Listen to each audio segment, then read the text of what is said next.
एक ब्राह्मण थे तो तीर्थ यात्रा करना चाहते थे। उनके लड़के थे पर उनकी ज्यादा आज्ञा नहीं पालन करते थे, तो सोचा कि बूढ़ा अकेले तीर्थ यात्रा कैसे कर पाऊंगा। तो एक गरीब ब्राह्मण का लड़का था, उससे कहा कि भैया तू इधर उधर नौकरी के लिए भटकता, अगर तू मुझे तीर्थ यात्रा करवा दे तो मैं तेरे खान पान की व्यवस्था और धनराशि भी दे दूंगा। ब्राह्मण ने कहा चलो अच्छा है, आपके साथ तीर्थों का भी दर्शन होगा।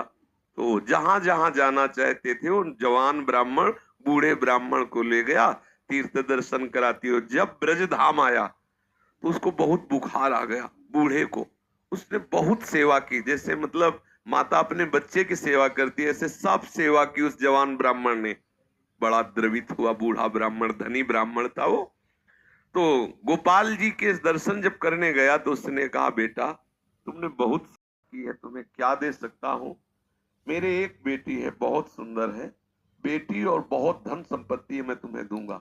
बोले देखो बाबा तुम तो यहाँ बोल रहे हो, घर में तुम्हारे जवान लड़के हैं, हमारी पिटाई करेंगे। बोले हम गोपाल जी को साक्षी करके कहते हैं कि अपनी बेटी का ब्याह तुम्हारे से करवा दूंगा और संपत्ति भी दूंगा। बात हो गई। तीर्थ यात्रा करवा के जब घर पहुंचा तो बूढ़े की हिम्मत नहीं कि बात कर सके लड़कों के सामने, क्योंकि बेचारा गरीब का लड़का। महीना भर सोचता रहा कि कभी न कभी तो सूचना दे, वो तो सूचना नहीं। तो घर गया उनके और बोला देखो बाबा आपने कहा था कि तुम्हारा लड़कों ने धक्का लगाया और दो चार थप्पड़ लगाए कि तेरी सामर्थ्य क्या है कि तू मेरी बहन से ब्याह करने की बात सोच सके। बोले नहीं बाबा ने कहा था। अब लड़कों की वो स्वरूप देख करके बाबा बदल गए। उनका हमें नहीं याद है कि हमने कुछ कहा था। अब उसने कहा अरे नहीं तुमने तो गोपाल जी के सामने कहा था। तो कहा हमें याद ही नहीं कि हमने तुमसे कुछ कहा है। पीट के भगा दिया। और उस लड़के को इस बात का बुरा लगा कि तीर्थ यात्रा करके आया और कह रहा कि मुझे याद नहीं है। अब मैं अपनी तरफ से तो कहा नहीं था ब्याह करने की, और इसने हमारा अपमान भी करवाया। अब तो ब्याह करके ही रहेंगे। उसके जिद चढ़ गई। उसने पंचायत बुलाई और पंचायत में कहा कि इसने हमें तीर्थ यात्रा के लिए प्रेरित किया, तीर्थ यात्रा ले गया, मैंने इसकी सब सेवा की, इसने ठाकुर जी के सामने मेरे ब्याह की बात कही। तो बोले कोई और गवाही दो तब बात बनेगी। बोले गवाही में तो केवल हम ही और ये बुढ़ा और ठाकुर जी थे। तो बोले अब भाई गवाही तो दो में क्या, तुम जो कह रहे हो कि इन्होंने कहा वो कह रहे नहीं कहा, तो तीसरा चाहिए।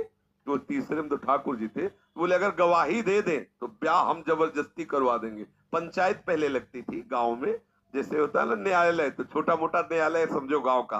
पंच लोग जो निर्णय कर देते थे फिर वही होता था। तो बुढ़े से कहा, तो बुढ़ा राजी हो गया क्योंकि उसे पता था गोपाल जी थोड़ी आएंगे। उसने कहा अगर गोपाल जी कह दें पंचों के बीच में आके कि हाँ हमारे सामने ब्याह की बात हुई थी तो अब बात नहीं मानेंगे, हम ब्याह कर देंगे। लड़के भी राजी हो गए क्योंकि सबको पता था कि कोई ठाकुर जी मूर्ति थोड़ी चल के आएगी। और उसने मूर्ति नहीं माना था, उसने साक्षात ठाकुर जी माना था। आया वृंदावन और ठाकुर जी का शयन हो गया था। वहां से अब वो बहुत परेशान कि अब कल तक हम रुके फिर ठाकुर जी से बात करें तो ऐसा।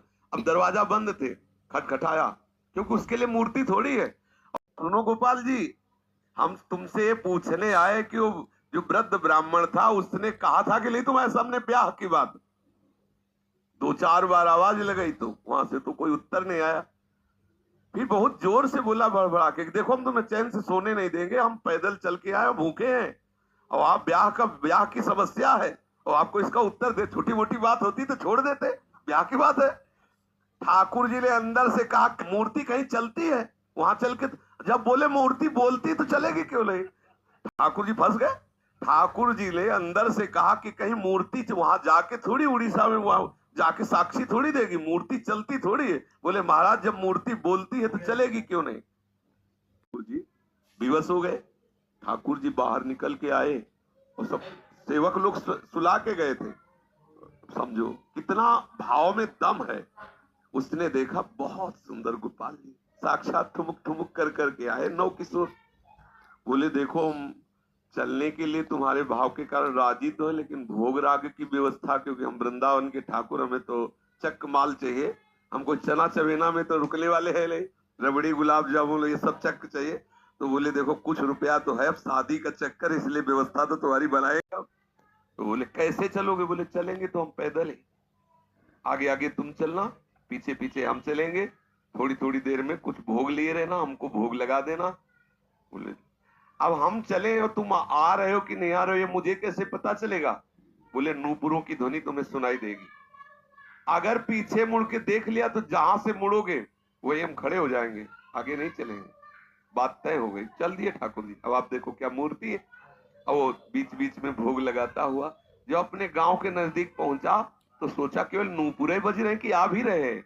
मुड़ के देखा तो ठाकुर जी खड़े। बोले चलो, बोले अब नहीं, अब सबको लिवा के यहीं लाओ क्योंकि हमारा तुम्हारा वादा था। तो बोले कोई बात।